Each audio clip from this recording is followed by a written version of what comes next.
This is the Trump Breaking News Network. Here's what's happening. Settling scores. Trump team resumes battle with press, hints at WH briefing changes. President-elect Donald Trump and his allies are back to trading barbs with the press on several fronts, hinting at a potential overhaul of the White House briefings while sparring anew with reporters and publications that crossed them. The president-elect started his day Thursday with a Twitter swipe at Vanity Fair, saying the magazine is in big trouble. The tweet followed a string of critical pieces from the publication, including the article that topped their homepage Thursday morning, under the headline, "Trump Grill Could Be the Worst Restaurant in America." This comes amid a clash with Julia Ive, an now ex-Politico writer set to join The Atlantic after Ive tweeted regarding Ivanka Trump, "Either Trump is F-ing his daughter or he is shirking nepotism laws. Which is worse?" Politico swiftly cut ties with Ive, who subsequently deleted the tweet and apologized for the crass joke. But her new employer could face repercussions. GotNews.com reported that a Trump source said the team now wants to cut off access to The Atlantic, amid other complaints about the magazine's coverage of the administration in waiting.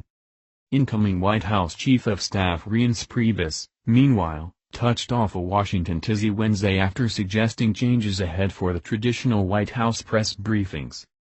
"I think that it's important that we look at all of those traditions that are great, but quite frankly, as you know, don't really make news and they're just sort of mundane, boring episodes," he told radio host Hugh Hewitt, specifically citing the daily briefings.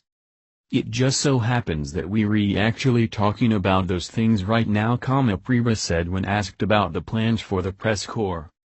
Priebus also said the formalized reserved seating in the briefing room is being discussed, claiming some of that started under the Obama administration.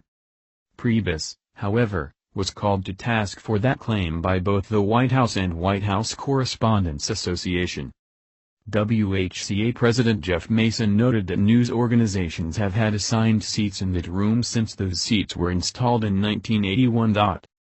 That was not an Obama-era innovation as Mr. Priebus suggested. The WHCA assumed responsibility for assigning the seats in the briefing room over the last 2 decades at the request of both Republican and Democratic administrations, who were mindful of the potential appearance of playing favorites if they assigned the seats themselves.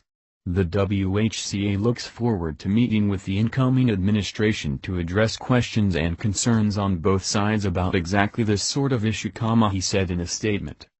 White House Press Secretary Josh Earnest also said the Obama White House has not had control over the seating assignments.